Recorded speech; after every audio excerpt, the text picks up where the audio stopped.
Hey, you got those new sticky Dunlops on. Yeah, they're supposed to be pretty cool. They as sticky as they say? That's why I got them.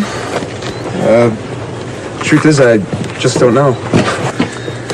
Yeah, see what you mean. You know, the bike's fast. It's way faster than I am. Let's see how these other guys are getting on. Let's check them out.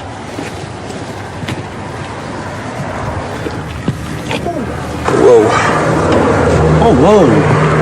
Now, this guy's brave. He can really lean it over. Hey, look at those foot pegs all ground away. Jeez. And that tire. Gosh. Can I help you gentlemen with something? Is this your bike? Yes, she is. Hey, how do you do something like this with a bike like that? I guess I learned a few things in my days. Yeah, I guess so. You got any advice for us? Advice? It's a very interesting topic. You brake straight up. No way, pup. Trail brake. All the time. No, bro, I'm pretty sure you're supposed to counter steer in the turns. Just get more seat time. You'll improve. No way. You got to plan out your laps. Be safe. What you do is you downshift to slow down. No. Use the brakes. No, man, it's counter steering. Body steering, man. It's body steering. You got to be smooth. One can hear a lot of advice about riding. Here. I started with this. Yeah. That's the Cornering Bible. Go ahead and read it for a week. And go ahead and bring it back to me. Wow, thanks. No problem. Take it easy, guys. Thanks, you too. You see you around. Hi, I'm Keith Code. We hear lots of advice about how to ride. Some of it's destructive advice, some friendly advice, and some useful tips. Let's see how advice stacks up against the technology of riding. Take how to steer as an example. Most often, our first vehicle had 3 wheels, like this tricycle. Turn the bars to the right, and it goes right. Turn to the left, and it goes left. Simple. Our first ventures out on 2 wheels usually involved training wheels. Now we have a 4-wheeler. From the tricycle experiences, we instinctively turn right to go right, and it works. In the time-honoured method of training, we raise the training wheels. Now we have a recipe for disaster. We've lost 2 wheels. It's now a frighteningly unstable machine. The child expects it to steer like everything else she's ridden. Look what happens though. She steers to the right and the bike tips over to the left, just like all 2-wheeled devices. Just go for it. Even with all the bad advice, out of our sense of survival, we somehow make it work. She doesn't have her balance But do yet. we Lower the training understand wheels. You'll kill the her. underlying technology of it? Look ahead at Keith. All 2-wheel vehicles steer differently to 3- and 4-wheelers. To go right, you apply pressure to the right handlebar. That action initiates the turn. The bike then leans over and the front wheel turns into the turn. It's called counter steering. That's why training wheels are so confusing at first. It's counter to everything the child has learned. There you go. Hey, good job. Listen, kid. Steering is simple. You just push down the inside peg, pull the bike in with your knee, push the handlebars down, and lean your body in. Oh, really? I didn't know that. It was false and misleading advice like that led me to invent the no BS or no body steering bike. Let's see if it will help us sort out the facts of steering. I've grafted an extra set of bars on this bike. The whole idea was to take the handlebars out of the equation to discover what so-called body steering really does. The extra throttle on the top bars allows the rider to maintain his speed. Even with massive shifts in body weight without any input through the handlebars, the bike only vaguely changes direction. This would never get you through the corkscrew at Laguna Seca. Foot peg weighting is another myth. Even with his entire body weight on one peg, this bike merely veers off course, and once his course is set, the pressure has even less effect. Good advice doesn't always put the rider in real control and can prevent us from properly being able to do this. A little counter-steering with bar pressure gets the job done and puts the rider in control. Here, we have mounted a simple pointer on the tank to illustrate countersteering. Let's take it for a ride and see what happens.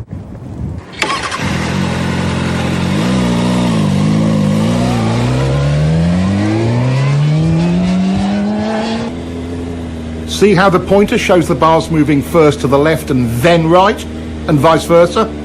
This is counter-steering. It's the only way to accurately steer a motorcycle. It really is simple. Just press on the bar and the bike responds instantly. That's all you do, and it works all the time, every time, even with only one finger.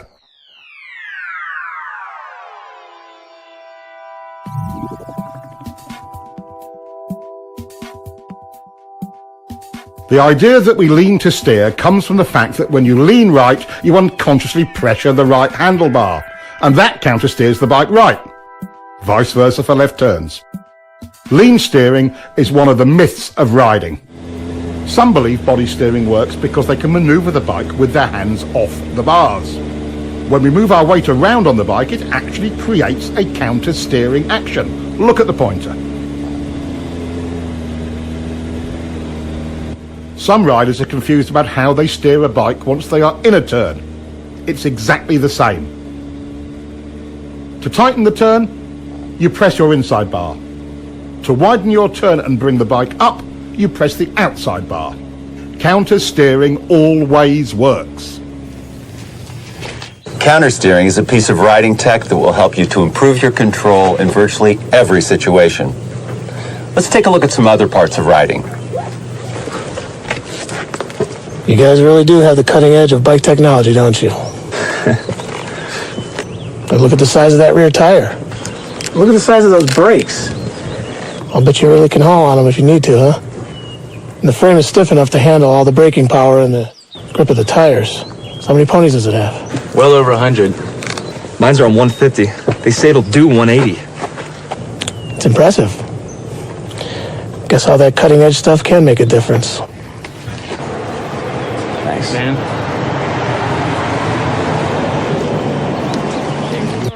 But sometimes the cutting edge cuts the rider. What's needed is the riding technology to match the machine's technology. After over a century of development, motorcycles are truly precision cornering machines. But that doesn't eliminate rider error. What stops most riders from being able to use all of that potential?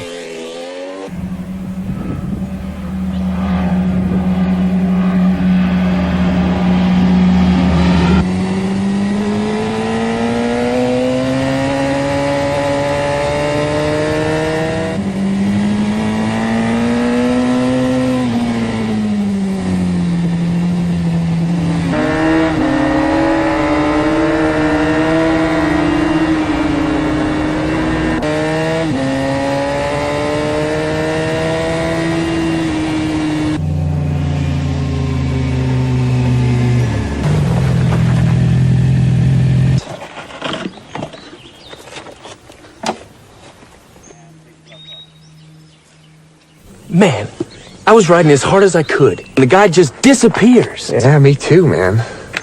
Hey, is there anything in that Twist 2 book he gave us about riding harder?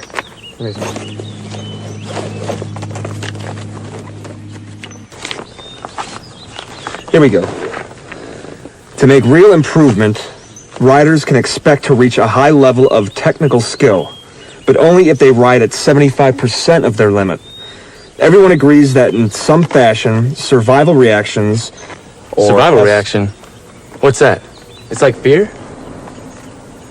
Yeah. Survival reactions, or SRs, are the ever-present barrier to riders reaching their goals. That's right. Every time I try to up the pace, I get myself into all sorts of problems. It's like I'm afraid to push my limits. But I'm not sure what I'm afraid of. It's me too. It's definitely my personal limit. I describe it more like a mild panic. Oh, let's ride. Let's see if we can get out. Where's my key? Where's my key? What do you mean? I never took it out. It's not here. Look in the bag.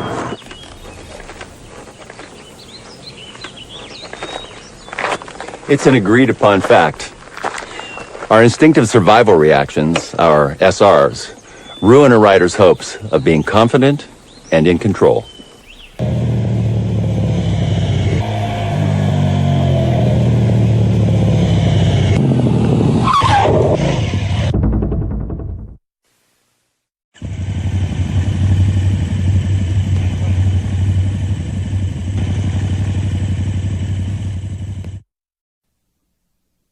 In riding, there are 8 distinct so-called survival reactions, or SRs, and we can see all of them in this one incident.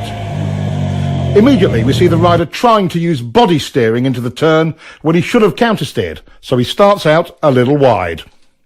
If you'd known how to steer the bike, this whole thing could have been avoided. Let's get back and see what other errors were made. He gets on the gas to stabilise the bike, but chops it mid-turn. The bike stands up a bit, and that's SR number 1, chopping the gas from panic. Now he's counterleaning against the angle of the bike. This increases bike lean angle, but doesn't tighten up the turn as he had hoped. This is another SR. Now the bike is unstable and running wide, so he tightens his grip on the bars. Our most common SR. None of this helped. He's running wide and panics. He's looking everywhere but where he should be. Around the turn. This is visual panic. He target locks on the very thing he doesn't want to hit. An SR? You bet. In a panic, we go where we look. He's steering directly towards the log where his attention is locked. SR number 6. With his attention tunnelling down, he cannot steer effectively and becomes frozen on the bars. Yes, SR number 7. He can't turn, so he jumps on the brakes. Our 8th SR. His lazy steering started the whole mess, but when he chopped the throttle off, it got worse. First, let's take a look at throttle control and how it works.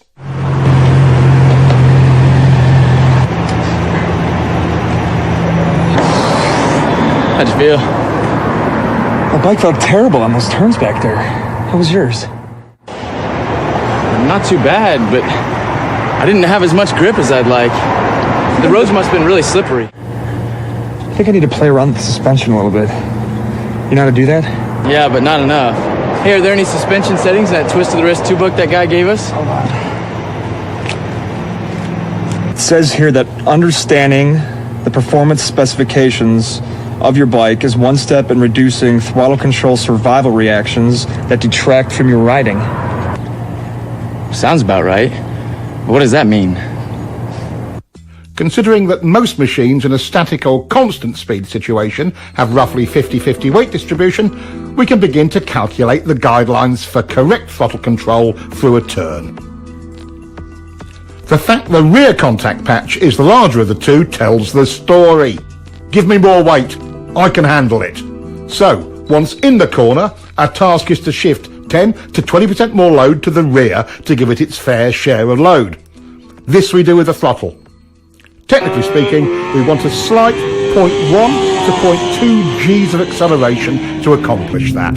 Simply put, in a straight line, it's the force generated by a smooth 5th gear roll-on in the 4 to 6,000 RPM range on pretty much anything over 600cc. That's not much acceleration, but it transfers the weight. Whatever the RPM range, we must maintain the weight transfer by continuing our throttle roll-on. Throttle control rule number 1. Once the throttle is cracked open, it is rolled on evenly, smoothly and continuously throughout the remainder of the turn. This is not just a racing technique. It applies to all corners on all motorcycles.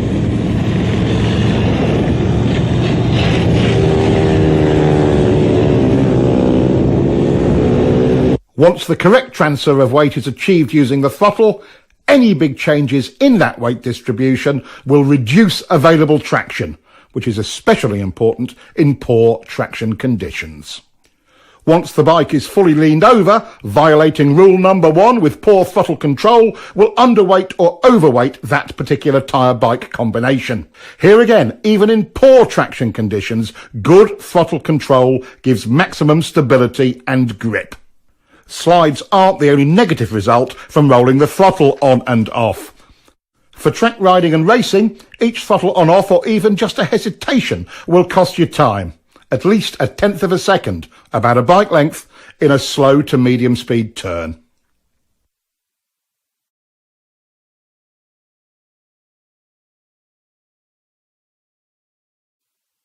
In higher speed turns, the same throttle error will cost you even more. The effects of wind drag are substantial at higher speeds.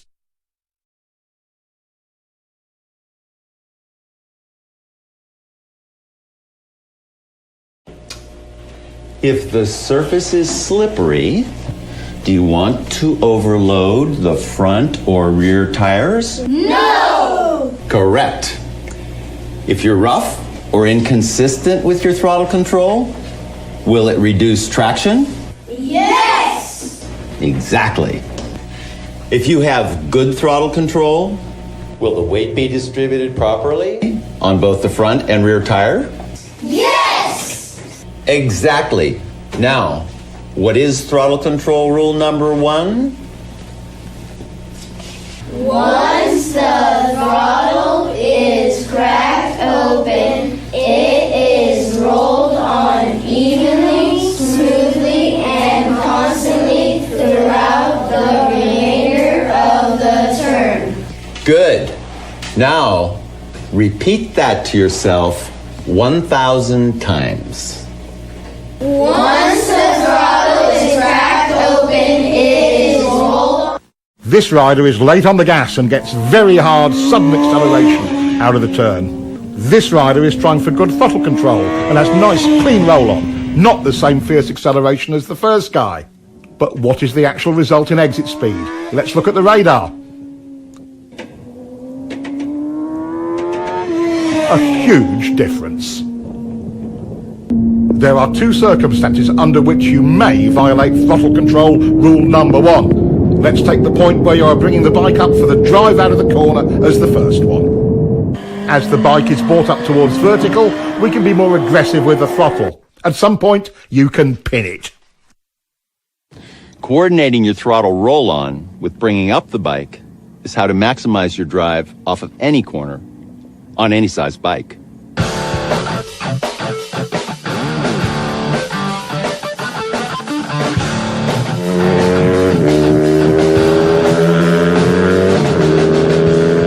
Most riders wait until the bike is nearly upright before they increase the roll-on rate.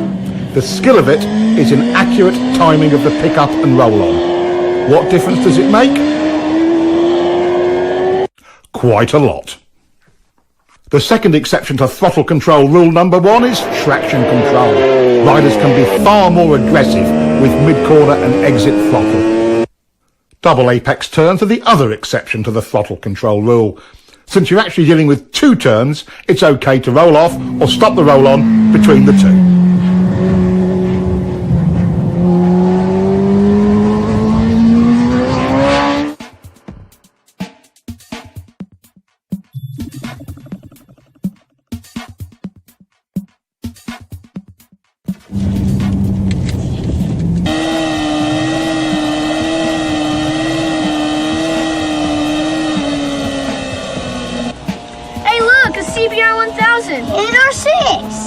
Look at the guy on the Repsol. He's not smooth with the gas. I bet his wrist hurt.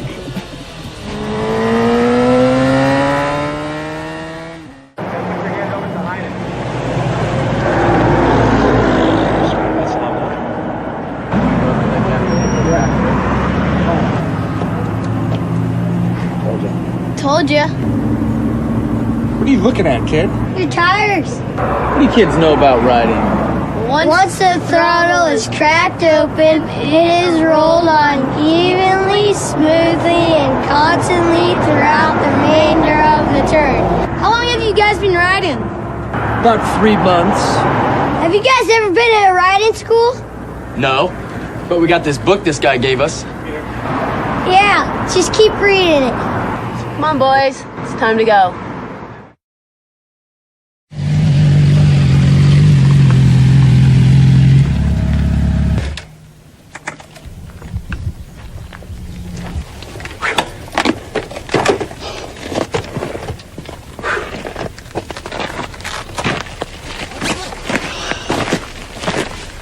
At some of those places, I just couldn't help myself. I kept rolling in and out of the throttle. That was cool. Completely perfect the whole time. Really? That's funny, because I still can't get a continuous roll on. That's SR1. Rolling out of and on and off the throttle when you shouldn't. That's right. Survivor reactions. How could I forget that? Good handling means predictable traction, and good traction depends on your suspension working well. In mid-corner, on a properly set up bike, the forks and shock work best in roughly their mid-stroke range. With good throttle control, you can see the forks working in their mid-stroke in mid-corner. Is that as good as it gets? Is the bike happy? Are you happy when the bike is happy?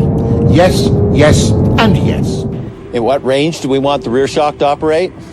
In the middle, of course. That's its most compliant range.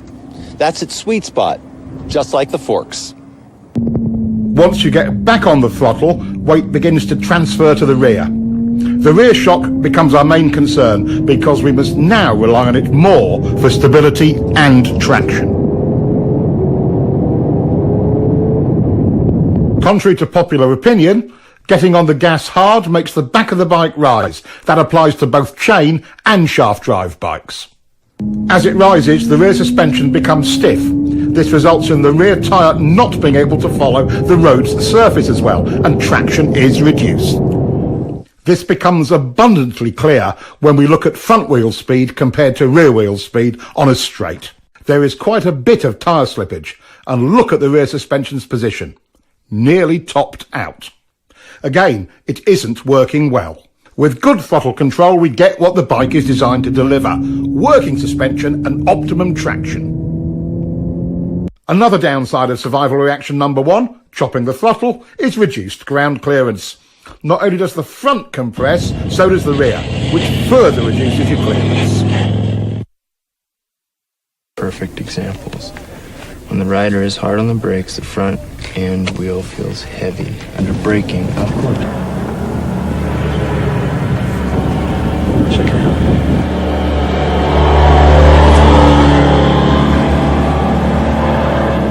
Man, he is smooth. Good throttle control allows the suspension to work properly, and the bike is smooth. Let's see if we can catch him. Our new riders might have grasped the idea of good throttle control, but they certainly haven't mastered it yet.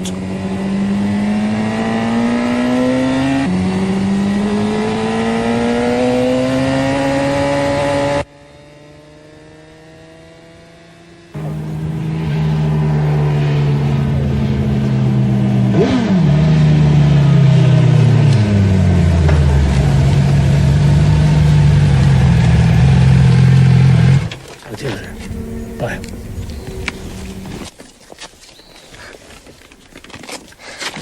Figured you guys would come this way. Well, we figured out why you're so smooth.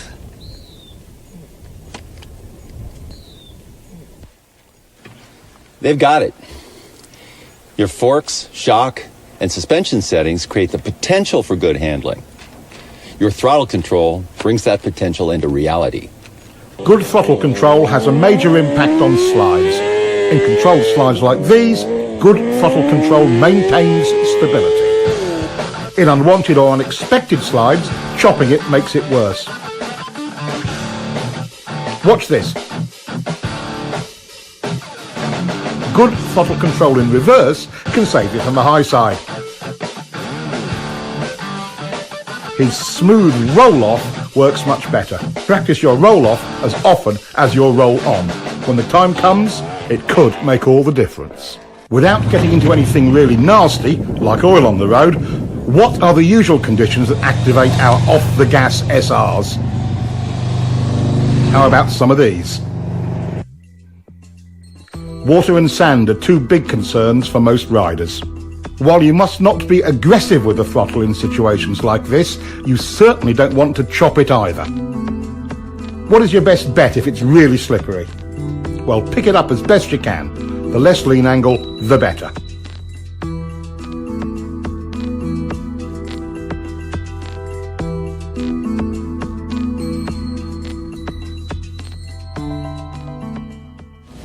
Looks like good throttle control solves many of our rider problems, doesn't it? Yes.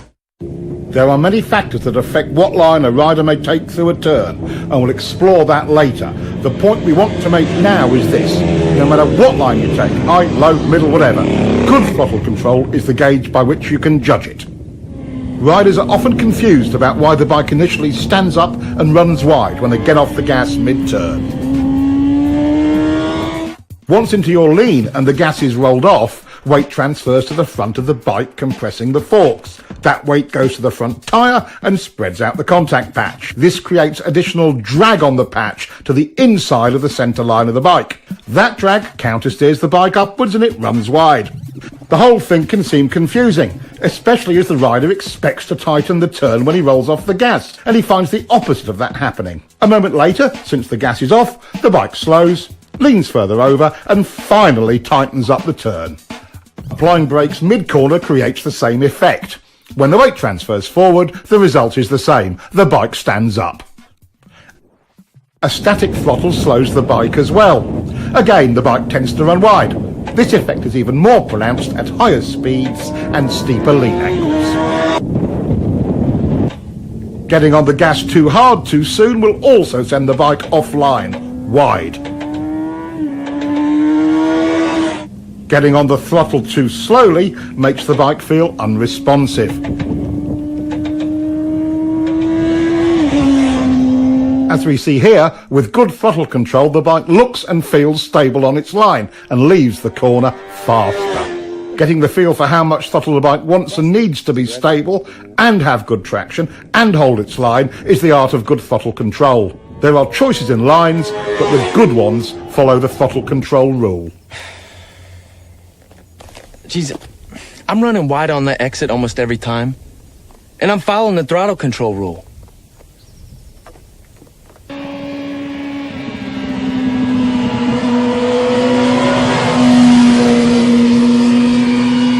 It doesn't make any sense. What's that Twist 2 book say? You get on the gas as soon as possible. Well, I'm definitely doing that. But still, I coming out, I can't hold my line. Well, yeah, mine's holding a line. It's just unstable at the beginning. I'm not running wide on the exit, but my bike doesn't feel planted until I get to the apex. I don't know what we're doing wrong. Let me take a look.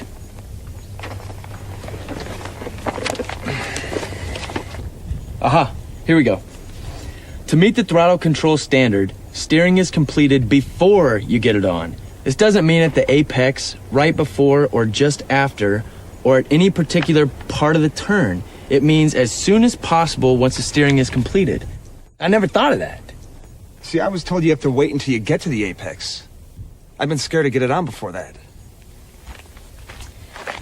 Let's look at all 6 of the off-the-gas results and see why it's so important to follow the throttle control rule and get back to the gas as soon as possible once the bike is turned.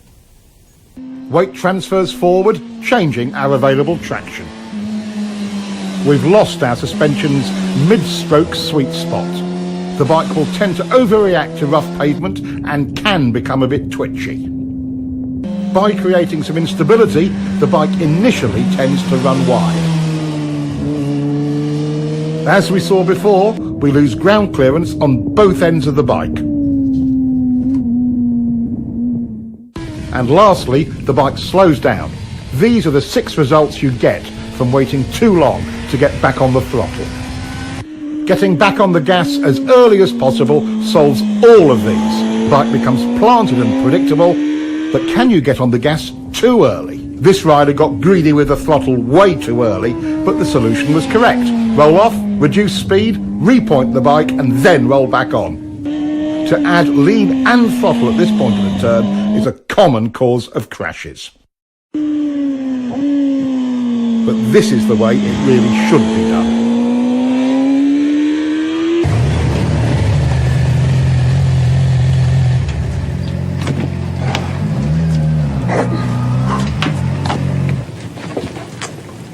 Hey, no more chicken strips. Yeah. I guess we both have a better understanding of throttle control. And we're more confident in the level of grip. Right, throttle control is a secret to getting the most out of your bike. But there's one place you really need to go to see if you have it nailed. The track. I'll see you guys at the track.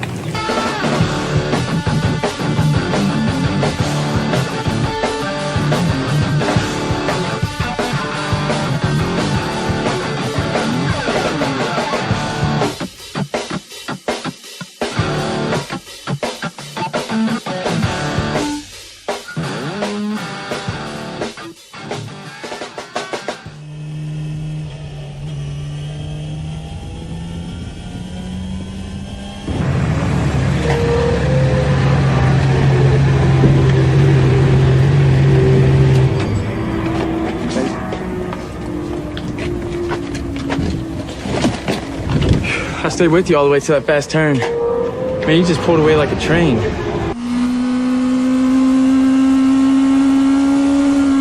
That's because you were charging the turn. Charging turns is a common rider error. Being fearless with the speed and brakes coming in often adversely affects entry and mid-turn throttle. That was a mistake.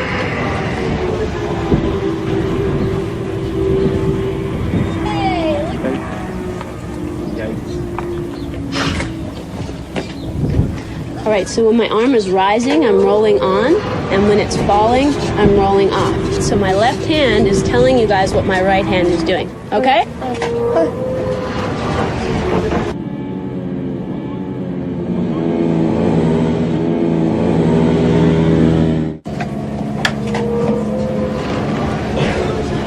I got it on that first turn. But that double apex.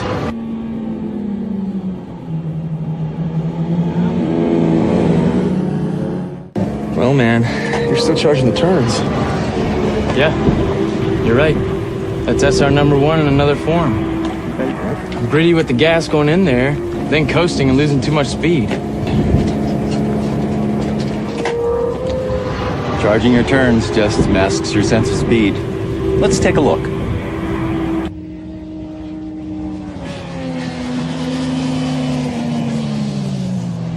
Charging any turn tends to narrow our field of view.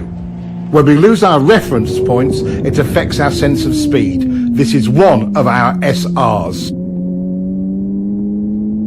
Our new rider is still charging corners and chopping the gas. That will cost him turn entry speed and a clean early roll-on.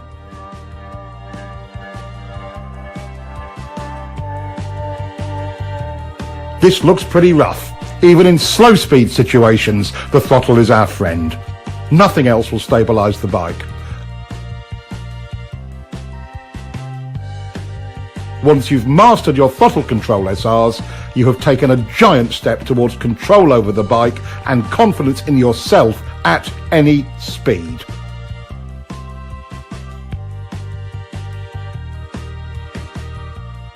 Understanding your bike's needs and wants is important. You don't have to be world champion to see throttle control optimizes your bike's suspension, smooths out rough surfaces, helps you hold your line, and optimizes traction in practically every situation.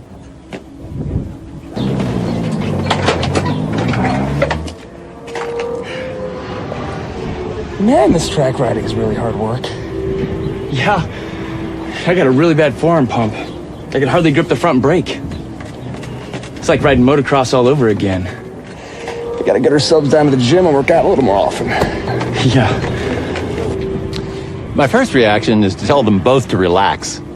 let's take a close look at how excess rider input creates instability and tires out the rider. Here again, holding on too tight causes the rider to receive too much input. The tighter you hold on, the bigger the bumps seem. Small shakes from the front end are amplified as well. Why are the bars moving? What are they searching for?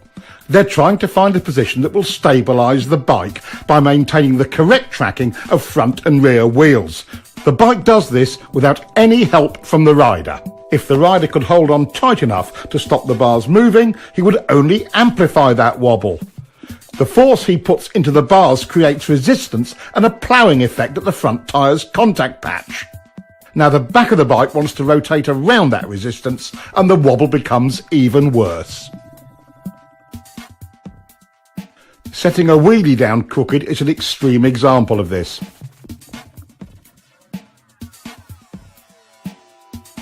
Let's look again. When the front wheel is not in alignment with the bike's direction of travel, there is a huge resistance created at the front contact patch. The wheel immediately tries to realign itself with the bike's direction of travel. Take a look at the massive deformation in the front tyre as it sets down. When the rubber springs back into alignment, the front end shakes. Look at the difference in front end shake the rider is creating when he is too tight on the bars. Being stable on the bike but loose on the bars reduces bike twitch.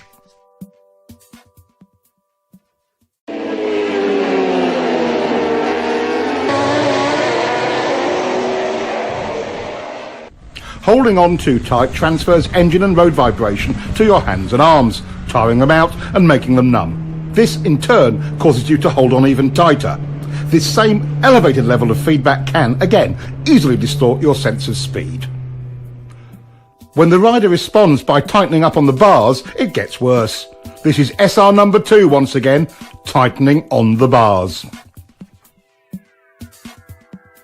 Over poor surface conditions, a rider who tenses his back gets out of harmony with his bike and will tend to bounce in the saddle. This causes extra suspension action. Your legs are a terrific help to your bike's suspension in these situations. Riding light in the saddle using your legs with a loose and slightly arched back helps enormously. Most riders become anxious about being blown around by other vehicles or the wind and tighten on the bars.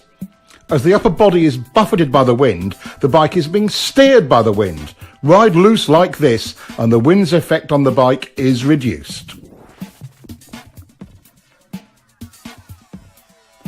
Other key rider jobs are similarly affected by holding on too tight. Being stiff on the bike while riding through bumpy turns tends to turn the throttle on and off. Suspension and traction are affected because good throttle control is not maintained. Riding loose solves this.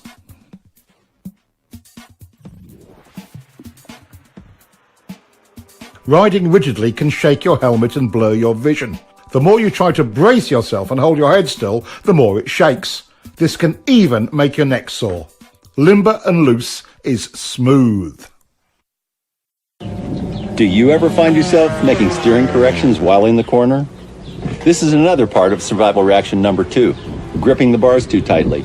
As the bike runs wide, or feels like it's running wide, survival reaction number 2 kicks in and steering corrections occur.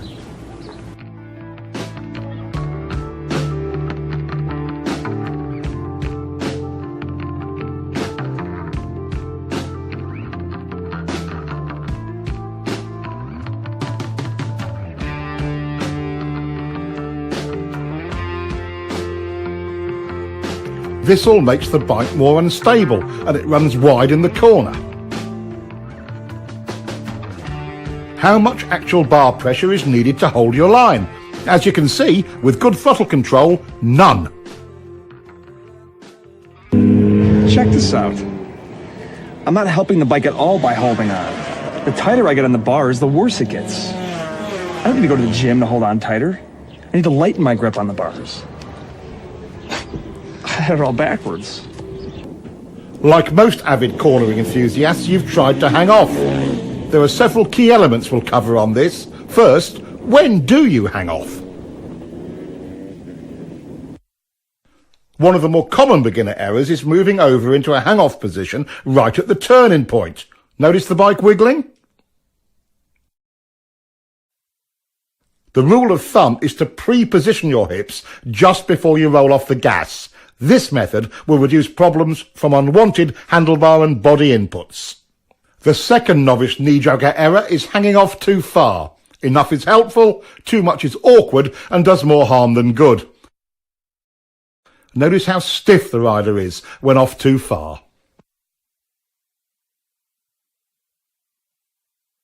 One cheek off the seat is enough. These two simple rules will get you started. Hang off early and not too far. The opposite of hanging off is crossed up. This reduces control, exaggerates lean angle and makes the rider twisted and tight on the bike. With a hung-off body position, control improves. Lean angle is decreased and the rider is in alignment with his bike and relaxed. Compare the two. With the speed and line almost identical, look at the difference in exit lean angle.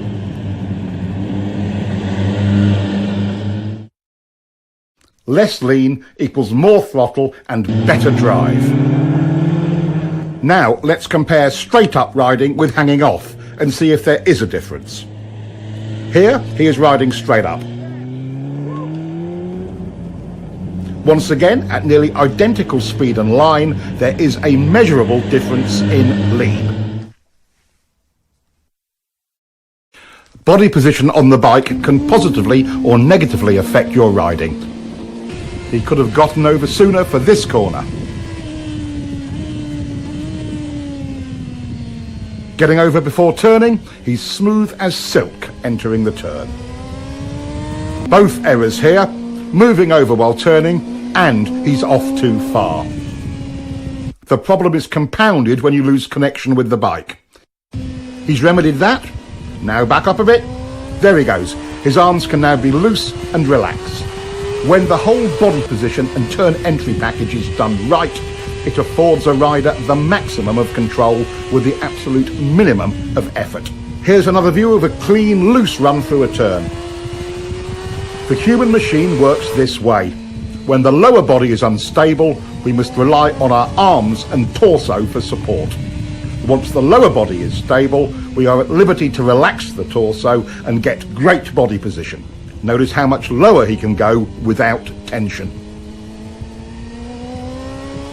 Let's look at the difference between his moves on the bike when disconnected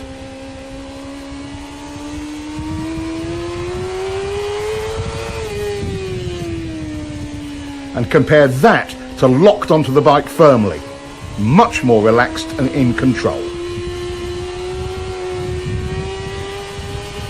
The crossed-up riding style looks even worse from on board. Everything about the rider is twisted and unnatural.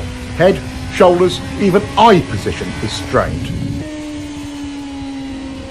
One last look at the difference between riding crossed up and stiff on the bike and riding in alignment, well connected and loose.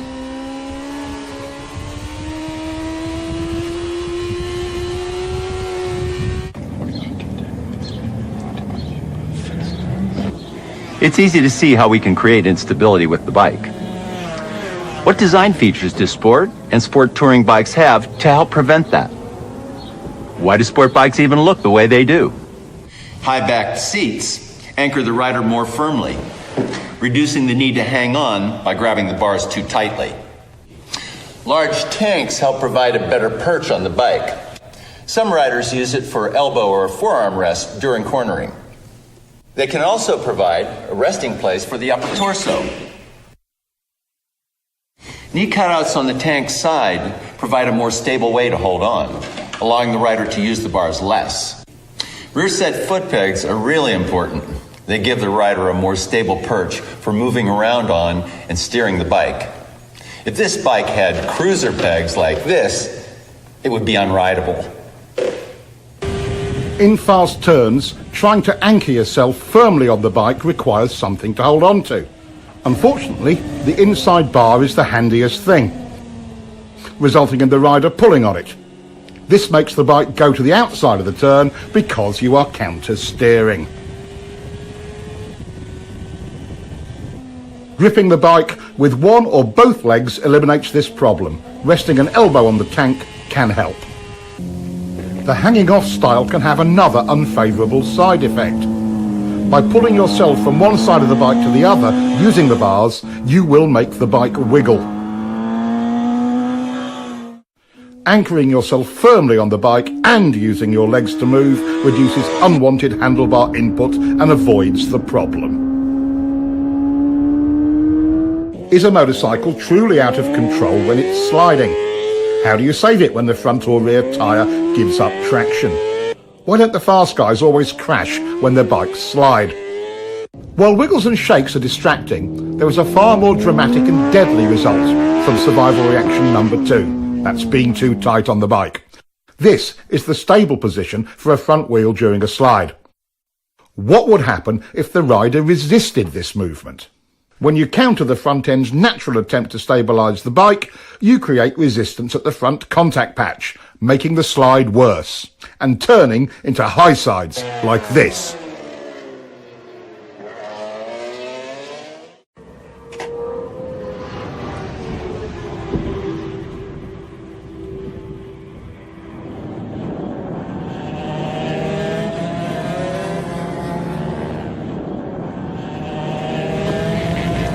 My rear tire must have gone off. Sliding in turn 3. Problems? I didn't know you were out here. Yeah, sliding in turn 3. How's your throttle control through turn 3? Really good. I've already worked that out. Do you have any arm pump? Yeah, now that you mention it, I think I do. Well, being tight on the bike can start little slides before you get anywhere near the limits of traction. Really? It's not the tire? Well, can you ride it just to see? Sure. Always wanted to ride one of these.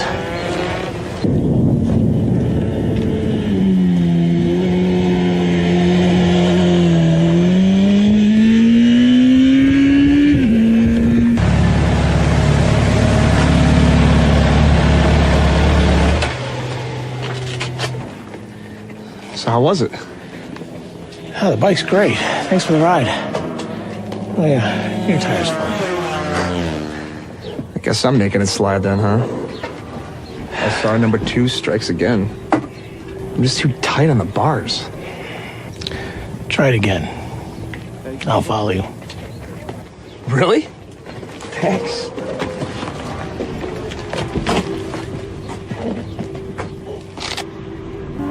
While he may not be really fast yet, our new rider is making real progress.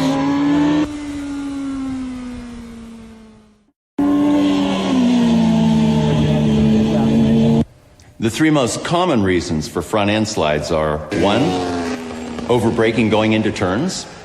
2, from overloading the front tire. This is called pushing the front end. The standard solution to a pushing front end is getting back on the gas. And 3, from slippery surfaces. Fighting the front will make you crash. Letting the bike do its own thing, relaxed on the bars, is the right choice. You are dangerous to yourself to the degree you let this survival reaction number 2 grip you in its claws. Take control by doing nothing. Let the bike stabilize itself. I'm getting a lot of head shake over turn 6. I think it's my shock or forks. Guess it could be a bad tire. Does it happen every lap? Yeah. No. Maybe once every 2 or 3 laps at first. And then it did it every lap. I had to pull in. See, here it says bikes don't do anything every few laps. Only riders do. So I bet if you loosen up on the bars, it'll stop. Yeah, I think you're right. You know? We can contribute to or detract from the bike's inherent stability by understanding its demands and eliminating any unwanted or unneeded inputs. Take braking. With the weight forward, stiff arms, and up on the tank, the bike stoppies. With less bar pressure and the rider stabilised by the tank, the bike is more stable. Back in the seat with loose arms gives controlled braking. Even with severe lock-up, control is much improved. An all too common error is twisting to the inside of the bike. He's trying to gain stability, but creates tension. Even if you don't hang off the bike, stabilising your body is still important. Gripping the tank with one or both of your knees as you go into and through the turn is simple and efficient. The more firmly you anchor yourself, the easier it is to relax your torso and arms. For mid-corner, suspension is set up for a given amount of weight fore and aft. The bike cannot compensate for you moving around on it. As we've covered already, get into your fore and aft position on the seat early and stay there.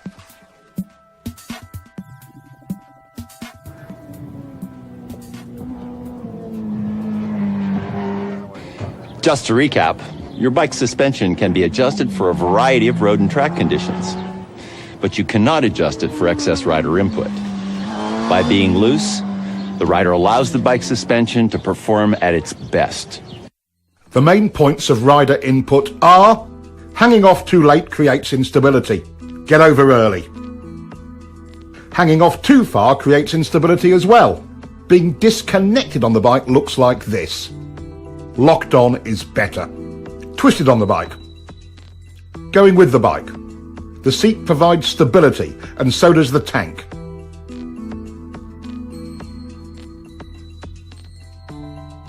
Use your pegs. Riding stiff. Riding loose. Using the bars to hold on. Using the tank. Tight equals front end shake. Loose is stable. Crossing on the bike. Going with it. Tight, it slides. Loose, it recovers. Acceleration head shake. Acceleration stability. Braking instability. Locked on in the seat gives good braking stability. Yep. All those things have happened to me.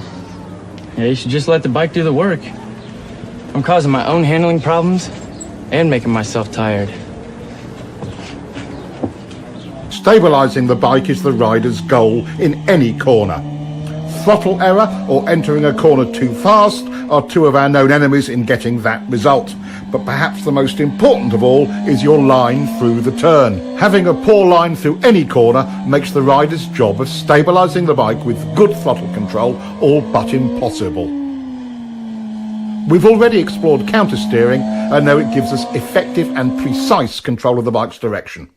But there are three underlying principles to steering that you must understand. There are three tools we use for executing our line. 1, where you begin the turn.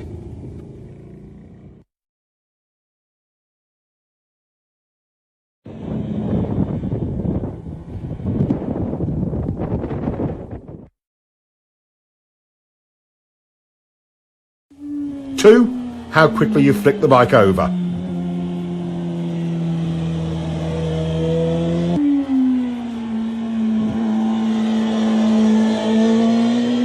3, how far you lean it. Let's investigate the first one, where you start the turn, and see how it can affect your cornering.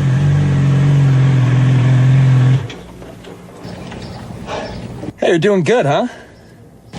That's getting better. Looks like it.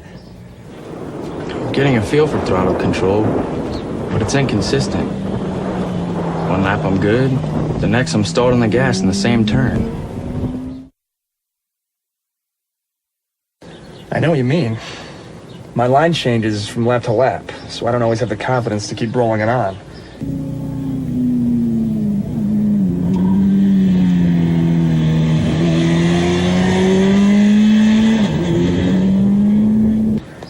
Gets to me. Yeah, that happens to me too.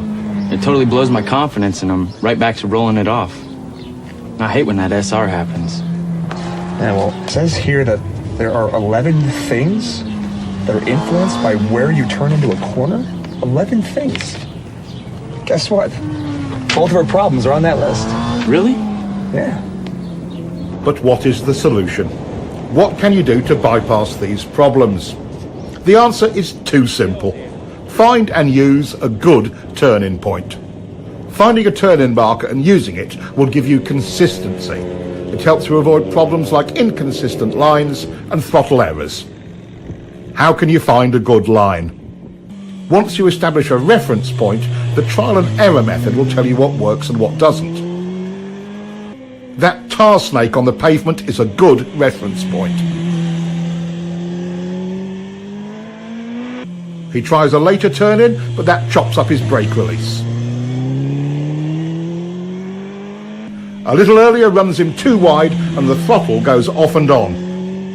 Right after it, he carves a clean line and, most importantly, the throttle control is great. Let's look at some cornering theory.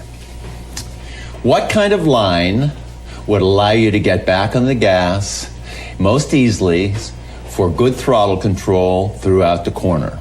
One that starts here? No. Good. One that starts here? No. All right. How about this one? Starts here? Yes. Good.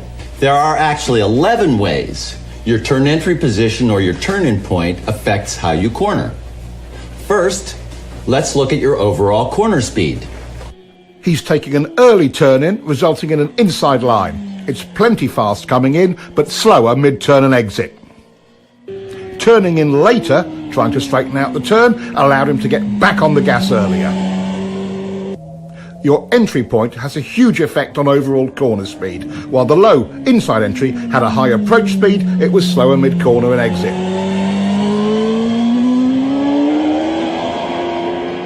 The higher outside turn entry allows him to point the bike more towards the exit. Even before mid-corner, he's back on the gas. Now let's look at how entry point affects braking. Your beginning and ending brake points are both modified by where you start your turn. On the low inside line, you're leaned over longer and brake pressure is critical because it's easy to lock up the front wheel. On the later turn entry, it's easier and safer because more braking is done with less lean angle, and it most often is completed earlier, allowing the rider to get back on the gas. This is a huge difference. If the pavement was slippery, which line would you choose? Finishing the braking earlier or later? Your turn-in point determines that. Let's follow him in on the high line. He ends his braking just as he's flicking it in, and he gets a better drive. By the way, even though it's usually a minor point, downshifting is another thing that is affected by where you turn in.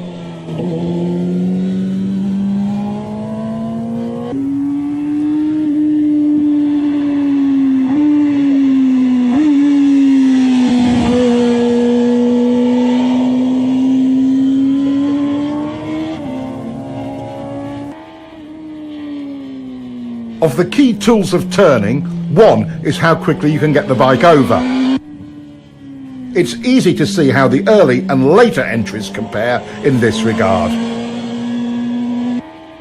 The low entry requires lazy steering. You can't flick the bike onto its line. The later turn-in allows for a decisive steering commitment to the turn. Mid-corner and exit stability and speed start when the gas comes on. Watch both lines to see where the gas comes back on.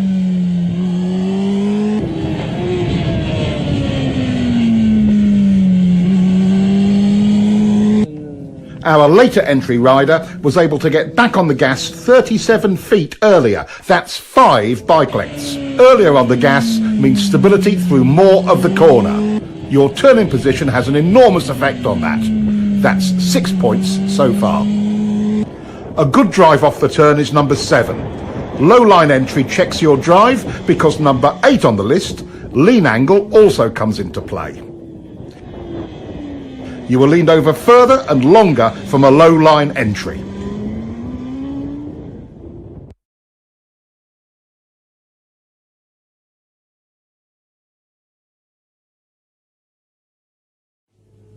Seeing a line that is taking you too wide does not inspire confidence. Seeing one that points you further up the road does. Number 10 is how much road you have at the widest point of your exit. On the street, the same principle applies. Staying in your lane through the middle and exit of the turn is all easier with a later entry point.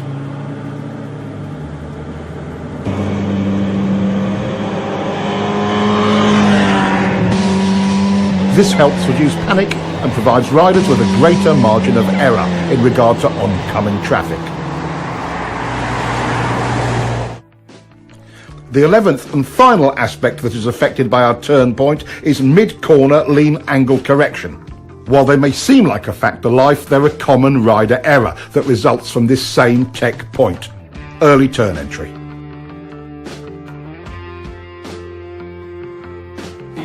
Throttle control rule number 1. The clean, continuous roll-on is always easier once you have established a workable turn point. The single biggest cause of SR number 1, going off the gas when you should be rolling on, is a bad line. We now know all 11 aspects of your riding that are affected by your turning point. Let's quickly review them. 1. Where the brakes go on. 2. Where the brakes go off. 3. Where the throttle comes back on. 4.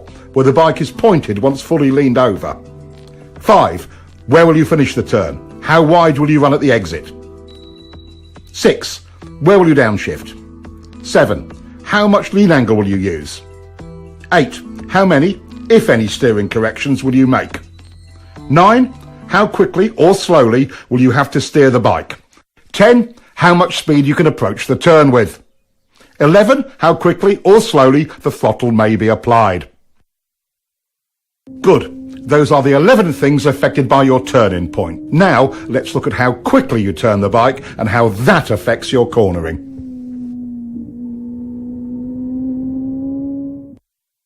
How quickly do you need to turn? Not very quick in this situation. It would be silly to quick flick the bike when you don't need to.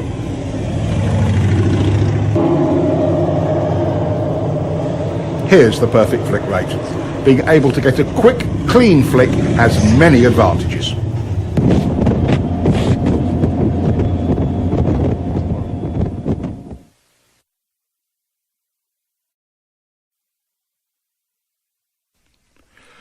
How does the rate you flick the bike affect your line in any series of corners, like these S's?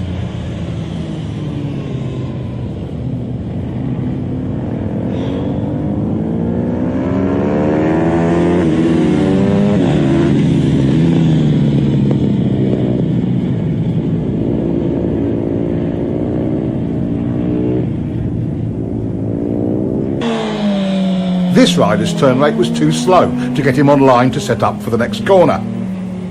This rider makes the same approach, starts his turn at the same place and is running the same speed and with a quicker flick. His setup for the next turn is a perfect line and it will work exactly the same way for you.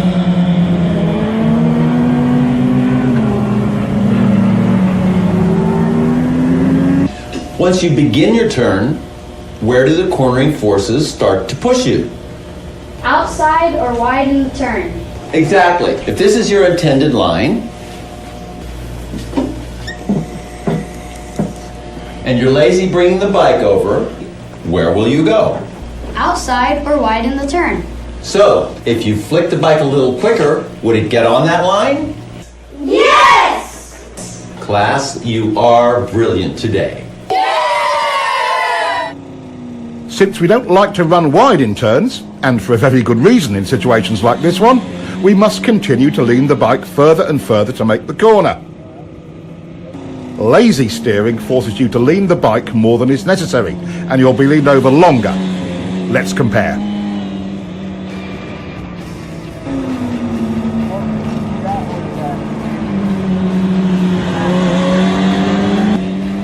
The quicker flick brings the bike onto the desired line. No extra lean needed. Look how much space he has on the outside of the turn. That would come in handy on the street, in an emergency, or on the track for speed.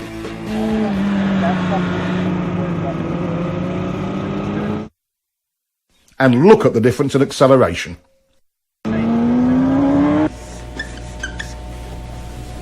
What are the immediate benefits of getting the bike turned quicker? More control. Yes, that's true. But why do we have more control and confidence?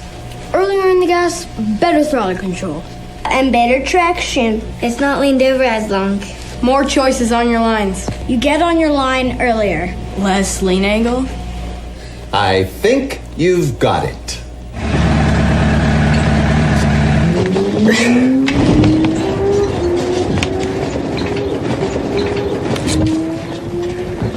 Are they even in school? Maybe that's a version of homeschooling, huh?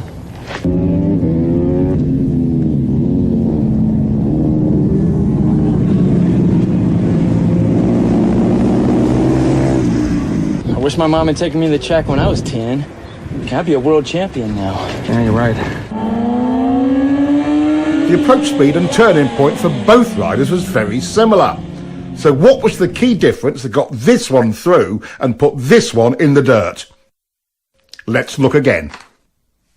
At this lazy steering rate, even if he leaned it over further, the results would have been the same, or worse. The simple solution is flicking the bike quick enough to make the line. Now, what will happen when they increase their turn entry speed? His result would just get worse. With a higher entry speed than before, this rider still makes his line. It's quite simple. In turns like this, as the speed increases, so must your flick rate. The route to confidence with turn entry speed is nothing more or less than faith in your own ability to get the bike turned quick enough. Okay, we want to be able to turn the bike as quickly as possible for lots of reasons, like accident avoidance, to not run wide in turns or off the road, avoiding being late on the gas and adding excess lean angle.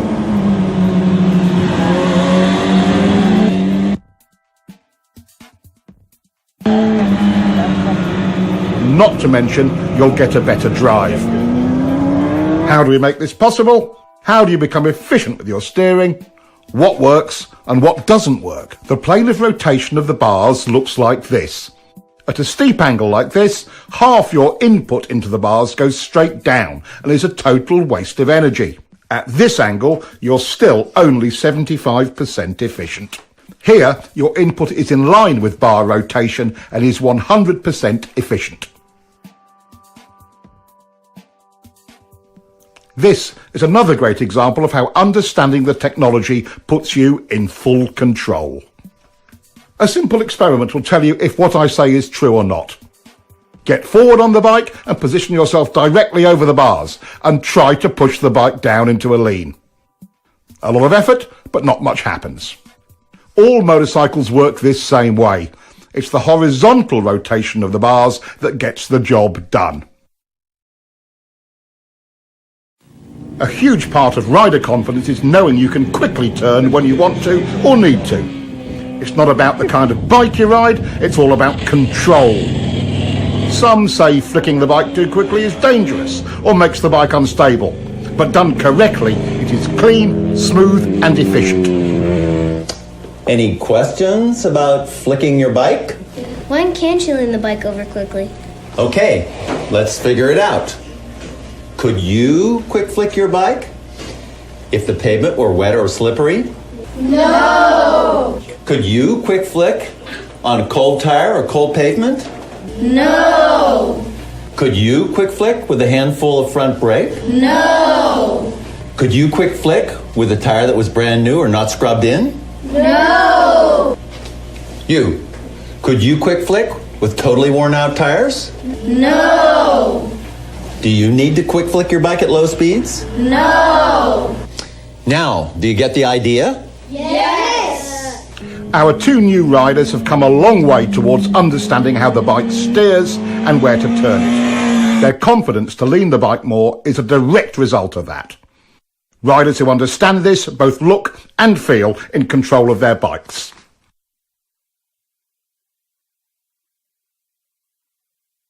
It's amazing. Once you understand the actual technology steering the bike, it totally changes your riding.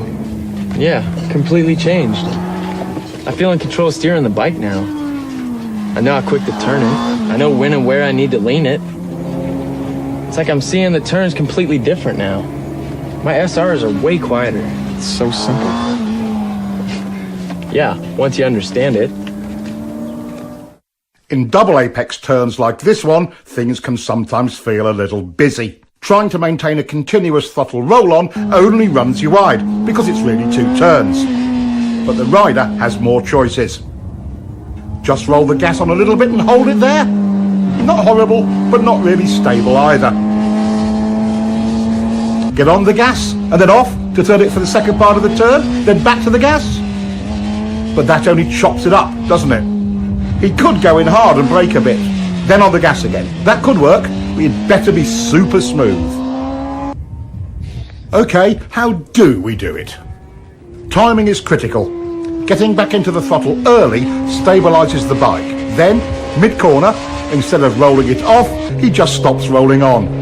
Here is where your body position comes into play in a big way. When you stop your roll-on, some weight transfers forward. If you are low and to the inside of the bike, it hooks around, tightening the bike's turning radius. That helps to get it pointed toward the exit without upsetting the bike. Look at how much earlier this rider is getting into his down and to the inside body position.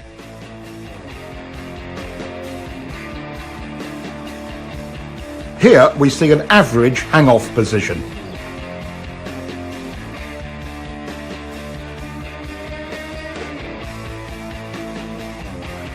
Here's a more aggressive body position.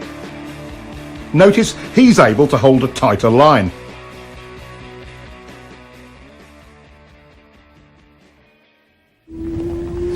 Now that's the hook turn technique and can work in almost any cornering situation. On the road, this technique can be used quite effectively if you find yourself running wide in a turn. Dropping to the inside and down position, plus a smooth roll-off or momentary hesitation, not a chop-off of the gas, tends to tighten the turn for you. And don't forget to look where you want to go. That's way better than the alternative. Here is a technique that can aid you greatly in your efforts to steer your bike accurately. We quite naturally push off or pivot from our trailing foot to produce maximum power and control. With that in mind, using the left leg to generate the power to press on the right bar and vice versa is a logical step. It provides the rider with maximum stability on the bike. Stability equals control and strength.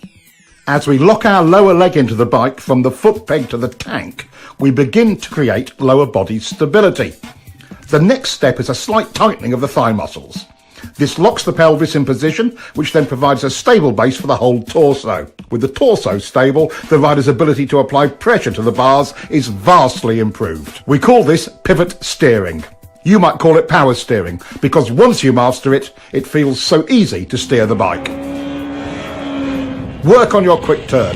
It pays huge dividends in control and confidence in any situation on any bike.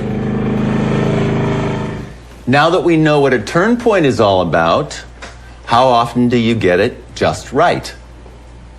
Is it usually too early or too late?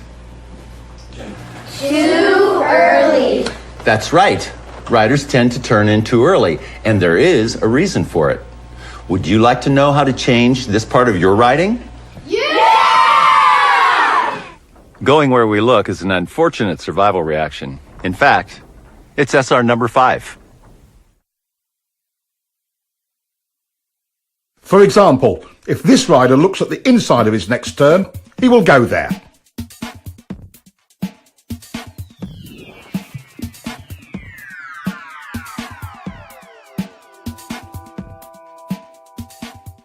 Once our attention becomes fixed on something, we steer towards it. In common parlance, it's called target fixation. And that's what causes riders to take too early an entry into corners, or run wide, like this.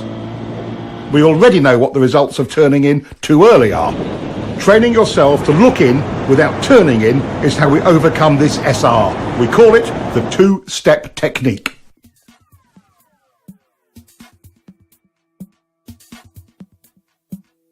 It's also the key to finding a line that doesn't take you in too early, even on unfamiliar roads. Your first step is to estimate a turning point on the road ahead. You don't know the road, so you're just establishing a temporary reference point. Step 2 is find your mid-corner position. Where you clip the inside of the turn is your apex. The trick here is looking in to find it without turning the bike in at the same time. Now he looks in, but notice how he is staying wide in the corner. Now, would you be able to see a line from this position? No. Keep looking, but don't turn yet. How about from here? Not yet, but it's getting better. Okay, now you can see your apex clearly. That's exactly where your turning point should be. Nothing provides more confidence than knowing you're on a good line, and it does wonders for your throttle control.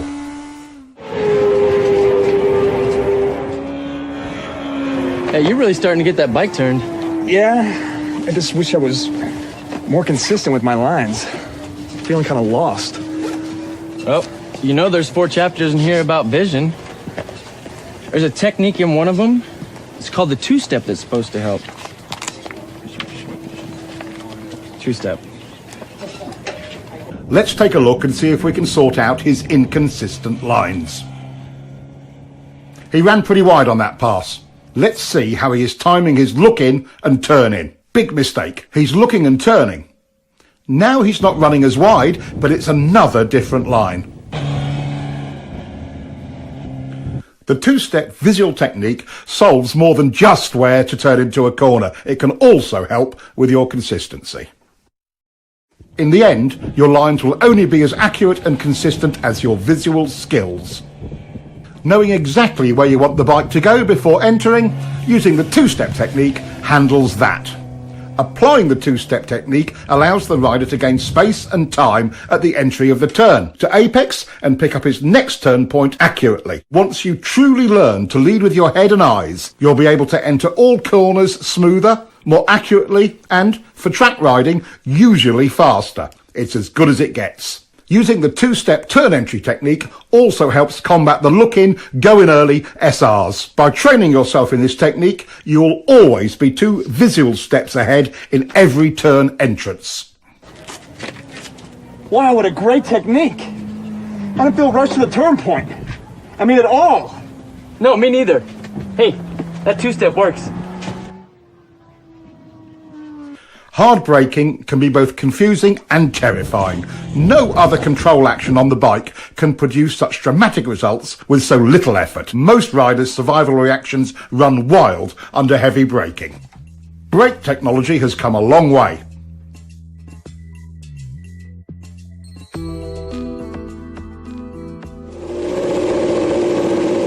These improvements give riders far more choices on how to brake. But the laws of physics still govern how hard we can use them. Brakes, just like the throttle, are lean angle sensitive. The more lean angle you use, the less you can use either of them. This brings up all kinds of questions about technique. Should I do all my braking straight up? Or should I trail the brakes into the turn?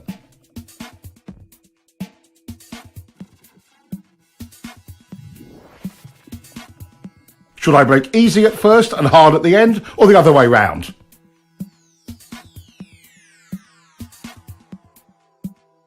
How about easy, then hard, and then easy again?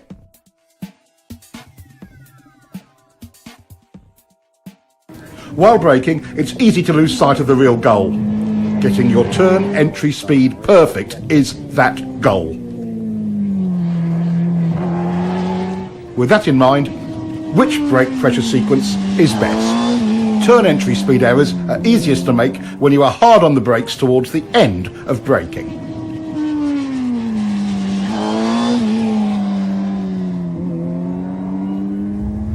In the fine art of braking, gradually trailing the brake off is the way to accurately find your entry speed.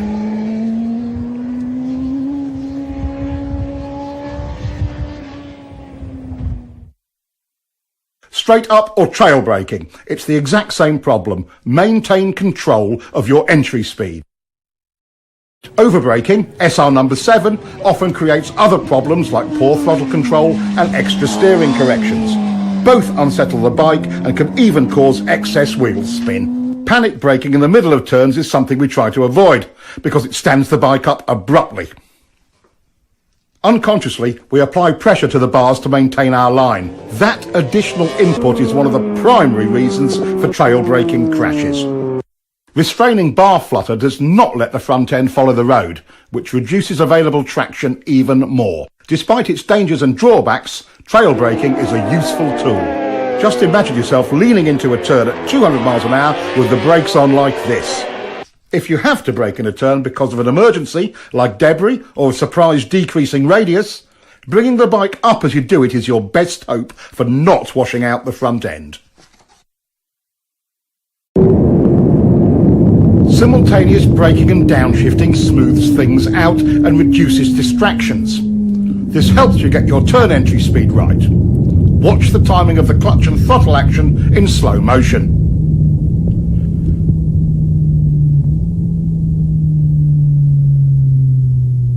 Slipper clutches seem to make this unnecessary, and modern electronics will probably make it an obsolete technique someday. Too bad. It's quite fun when you get it right the old-fashioned way. Riders come up with all sorts of strange variations to solve braking and downshifting. He's downshifting first and braking later. That's unnecessary engine abuse. Use the brake first. Pads are cheap, engines are expensive. Some just downshift and don't bother to use the brakes at all. In some situations, when brakes aren't needed, that's okay. But again, pads are cheap. Letting the clutch out slowly seems to solve it for some riders, but that's just extra wear and tear on the clutch and drivetrain. Here, he's revving the motor, but the clutch release is so slow he loses all the revs from his throttle blip. Many riders use this sloppy method of downshifting. No revs at all and a slow release of the clutch.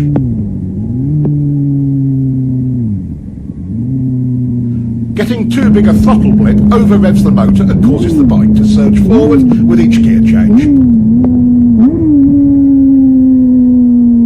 Another common error is over-revving and varying the brake lever pressure from the exaggerated wrist movement. This is choppy and causes the bike to pogo. Too early downshifting uses the engine as a brake and over-revs it. Not revving the bike between shifts and inconsistent brake pressure pogos the bike up and down. Here, he's shifting and easing out the clutch slowly. That takes time and attention.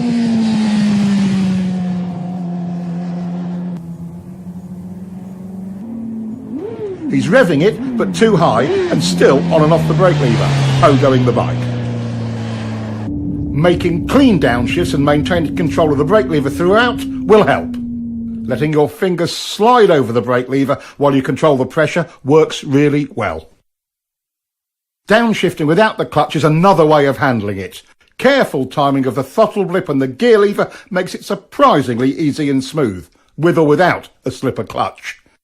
It may take some practice to make them perfectly smooth.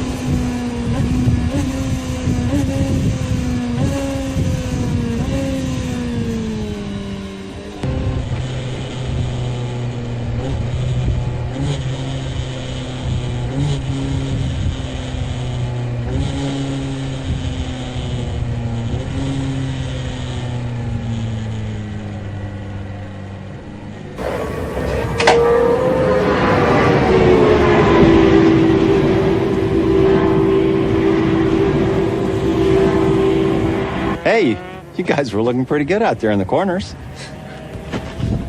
Thanks. You know, we learned a lot from your book. That's great. I'm really glad to hear that. I did notice one thing, though. How do you guys feel about your braking and downshifting? I see. So, clutch in, gas on and off. Clutch in, gas on and off, clutch out. Clutch in, gas on and off, clutch out. You got it. Clutch in, gas on and off, clutch out. Just a little coordination point is really all it is. I can't believe how distracting that used to be. Oh, absolutely. And even after I improved my visual skills, I was still feeling rushed at the turn entries. Well, you know, I guess this is a pretty good example of how little coaching can really help. Oh, man. Traction is the obvious limiting factor on our speed and direction changes. We've explored how throttle control, rider input and surface problems can affect traction. But let's take a closer look. A new rider's perception of traction is a little sketchy. As we gain more experience with traction, our perception improves. There are some classical approaches to understanding traction used by average riders and pros alike. They can give riders a new perspective on tyre grip. It's a classic route to understanding traction. Here's Keith's solution to understanding traction. He calls it the lean and slide bike.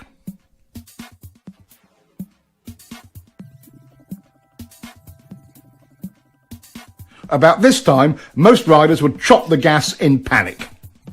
It takes a lot more to lose traction than most riders think, but there are situations you should be aware of. Of course, if the tire was new and not yet scrubbed in, or too old, too cold, tire pressure was wrong, over or under inflated, if you were riding on a slippery surface or a polished surface, leaning the bike over too far, other mechanical problems, it would slide.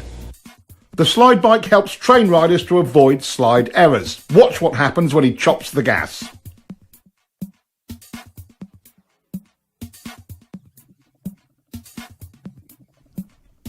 As we've already seen, when rolled off, not chopped, it is far less violent.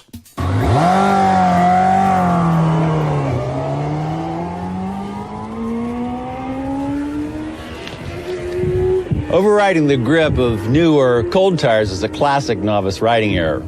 Even at relatively modest lean angles and speed, a cool tire on a cool day can surprise you when you first go out.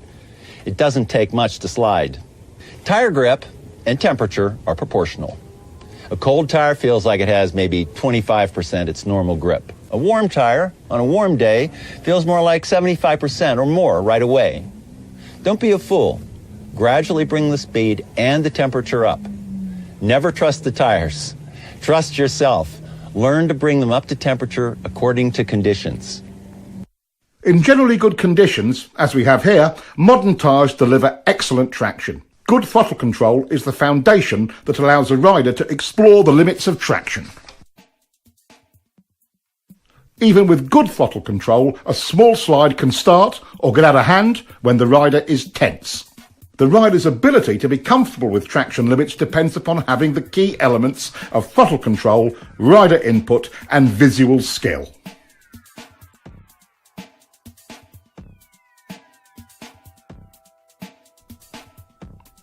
Two other aspects of traction are important to understand. The more lean angle you use, the less side grip you have. The solution? Even when the rear tyre is totally lit up, bringing the bike up into the slide helps the rider maintain control. The lean and slide bike is one of the training methods used at Keith's school to help riders gain that confidence and experience with traction.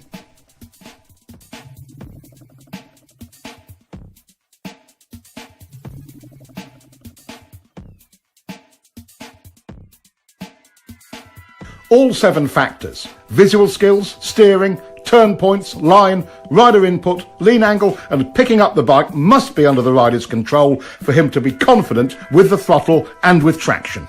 New technology is great, but even with traction control and modern electronics, the rider has to work his way up to using it. Being in control of these 7 factors is the quickest and easiest route to confidence.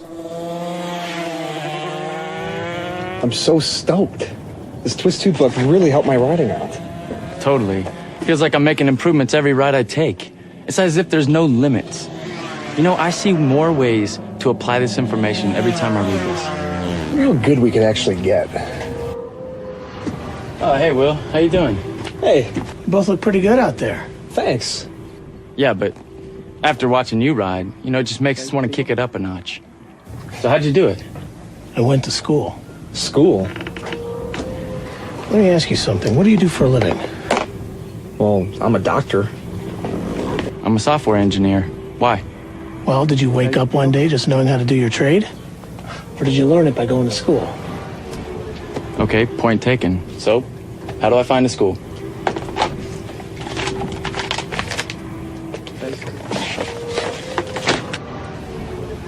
Is this where you went? That is where I went. California Superbike School. Really? Best training you'll ever get. See you, Will.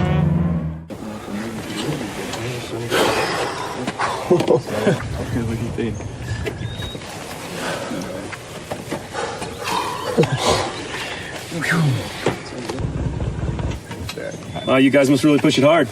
How do you ride that thing to the edge? I've learned a few things over the years. You got any advice for us? Advice? There's a lot of advice out there, guys. Why don't you get the real tech on riding? We'll lend you this copy of the Cornering Bible. We'll be here next weekend. You can give it to us then. Twist the wrist, too. Wow, thanks a lot, guys.